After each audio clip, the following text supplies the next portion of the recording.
Hi everyone, my name is Ritvik. I'm a master's student in the EC department at UIUC, and this is my final project for IE 521 Convex Optimization.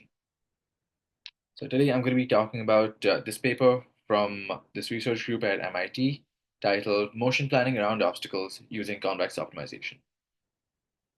So my goal for this presentation is to build an understanding for how convexity can be applied to motion planning problems. So I won't be going into too many details about the constraints of different problems and whatnot. This is how I'm going to structure this presentation.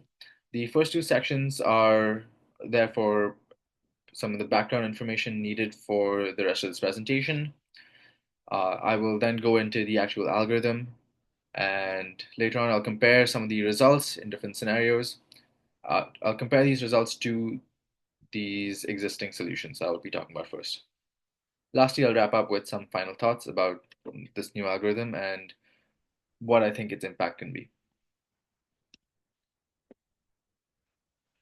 So, sampling is commonly used when you have a continuous configuration space and you need some way of discretizing it in order to in order to formulate some sort of graph search problem, right? So, it's so commonly used because it is extremely intuitive and it's very easy to implement. One of the most common methods for this is PRM, which is the probabilistic roadmaps. So this is what the algorithm looks like. You have your continuous configuration space. The first thing you do is sample endpoints randomly throughout your configuration space. As you can see, some of them will be invalid. They'll be intersecting with objects or outside of your free space. So next, you eliminate all these invalid points. After that, you connect each point to every other point.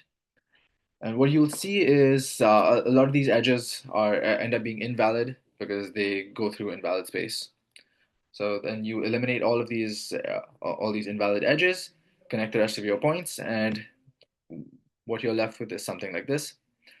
It's a nice simple way of discretizing your space, and with this you can get some sort of start and end point, and use these as vertices to then formulate a graph traversal algorithm to get from one point to the other.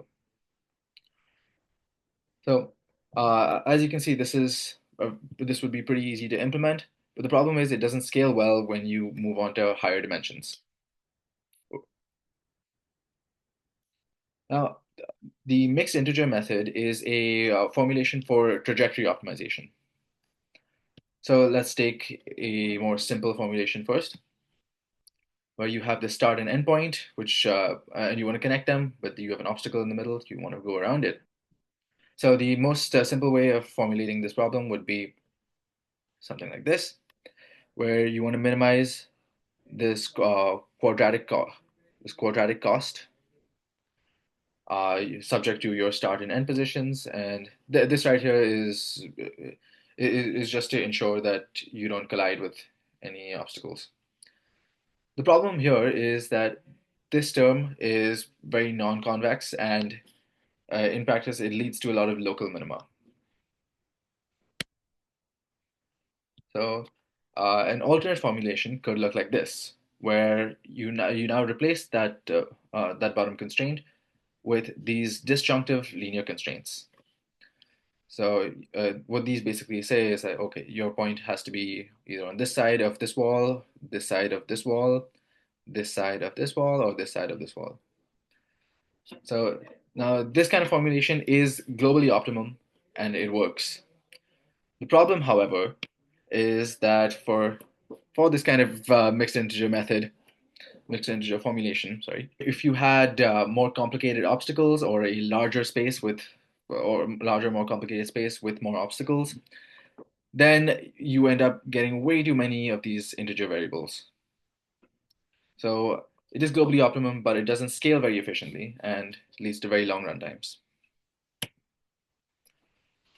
So now we move on to the proposed algorithm from this paper.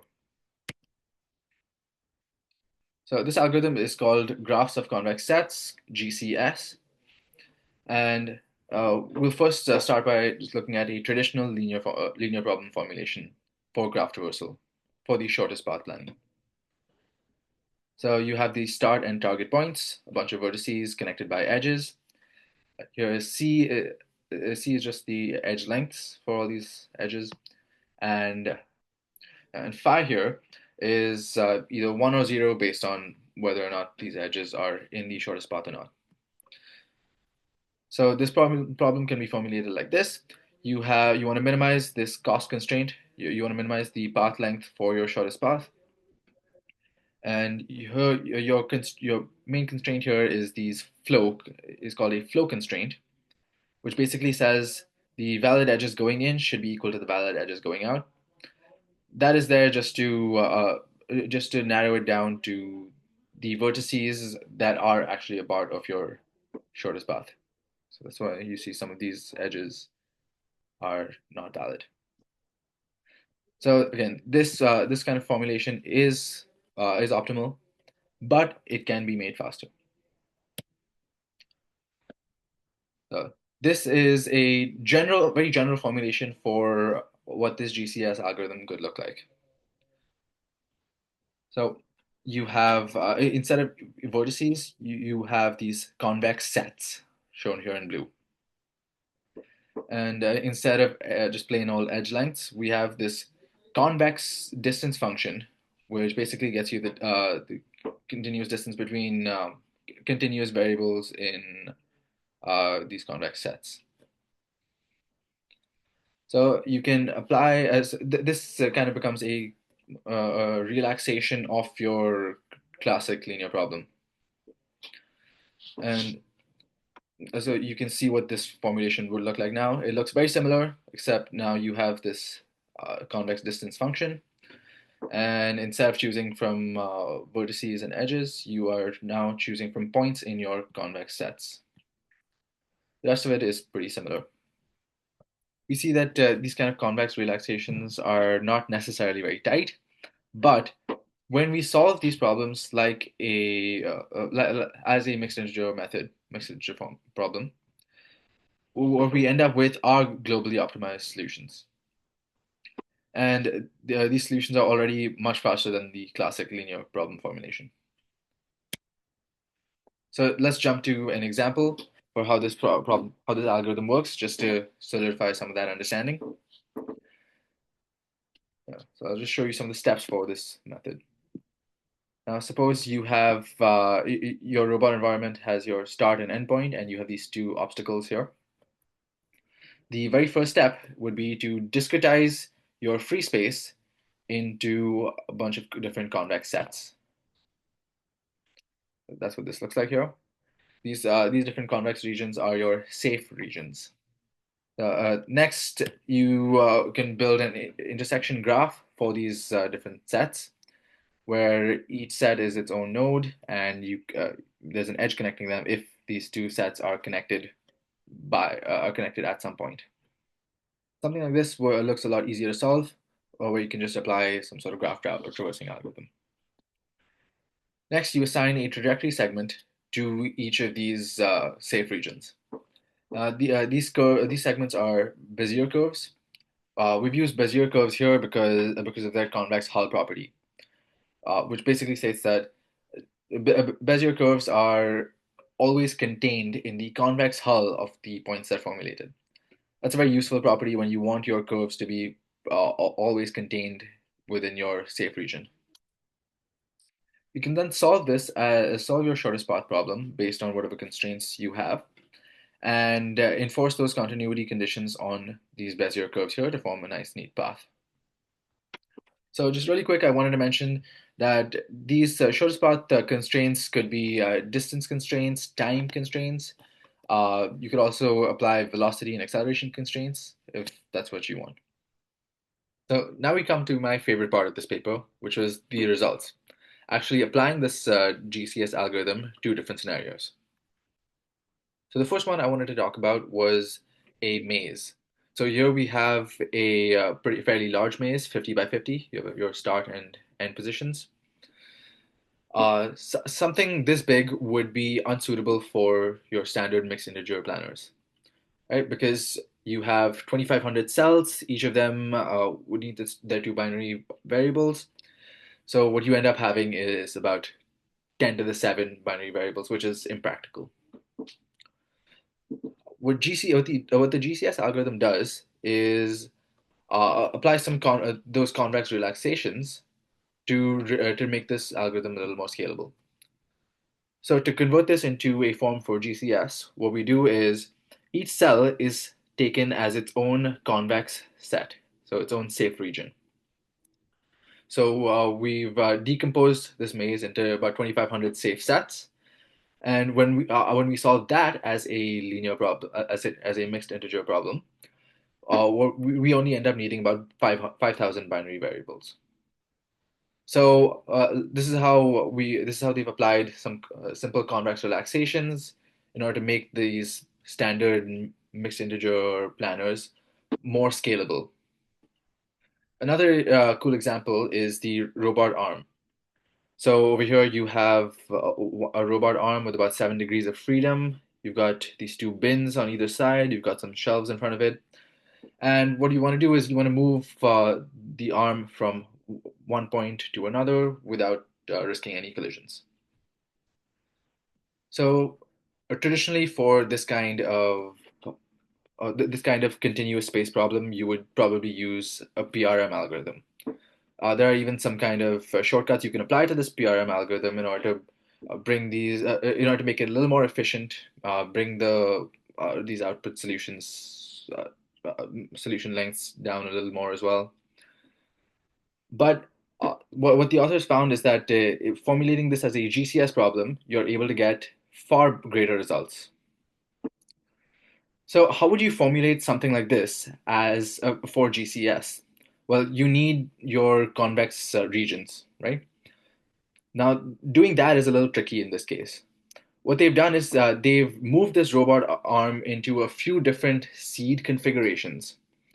In these configurations, they inflate the polytope of this arm until it reaches a collision state, and then that is taken as its own convex region.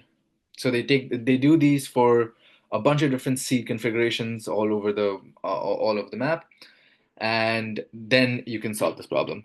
So you can see that this requires a lot more pre-processing, and that's shown here in the offline runtimes, where GCS is far more than any of the others. So it does require a lot of pre-processing.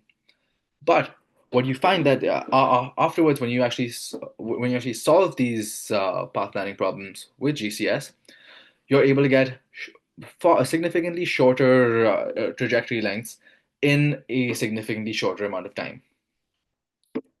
So this shows that all that pre-processing might in fact be worth it. So just some final thoughts to wrap up the discussion about this paper. This GCS algorithm is an example of how convex relaxation can be applied to mixed integer methods for path planning. So we've seen how we can apply this to these mixed integer methods to make them more scalable and more efficient. And this algorithm is much harder to formulate. Right, for each different scenario, you have to come up with its own new formulation in order to apply the algorithm. And then we saw like in the robot arm case, it might require some more pre-processing after that as well before you're actually able to implement it. But we see that based on the results from this algorithm, it might actually be worth it rather than using a standard easy sampling method. Some of the more impactful results from this paper are that it is well known that the shortest path planning problem is NP hard when you have more than 2 dimensions, right? And but this algorithm does not do anything to shatter that NP hardness. But what it does do is show that if you make a few assumptions on your configuration and apply some tight relaxations, yeah, you can then, in most cases, get a solution in polynomial time. I think this could influence a shift in the motion planning industry away from sampling methods and towards more convex optimization solutions. This paper came out only about a year ago, And I think in the coming years, we could see this kind of shift. So I've linked the original paper here, and along with these pretty helpful slides made by one of the authors of the paper.